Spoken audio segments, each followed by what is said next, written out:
See my movie on YouTube.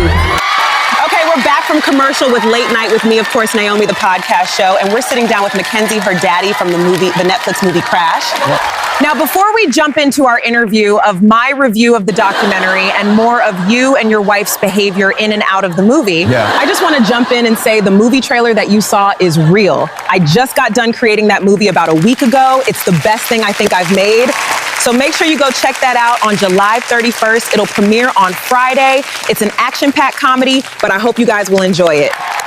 But before we get into any of that, I have 2 more topics to get out the way, so I hope you don't mind, sir. Oh, absolutely not. Take your time. But I do have to say that document on Netflix was crazy. The whole situation is crazy, but we'll get to that. I just wanted you to know that I'm looking at you sideways. The first topic we have is OF model Drake Vaughn was arrested on strangling charges after a female partner got him arrested for domestic violence. Yes, honey, the OF model. No, I kid y'all, not one day I was looking on the internet and I saw 2 of them and I said to myself, wait a minute, is he doing like one of those AI videos or something? And I only found that out about like a week ago when I was watching a podcast on YouTube from another OF model he had both brothers on. And supposedly both of the twins were kind of mad at each other for a couple of years, but ended up squashing it. But not really their words, not mine. I guess it is a whole lot better than the ones on Twitter that kiss each other, whatever the hell their names are. I completely forgot. You know the Island Boys? Is that it? Yeah, I think so.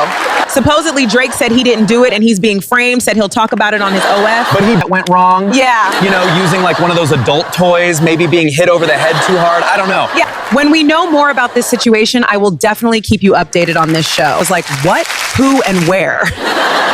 Let's get to our next topic. I'm a little late to the party. It's been like 3 weeks, maybe possibly 4 now, but I want to just chime in on this conversation a little bit.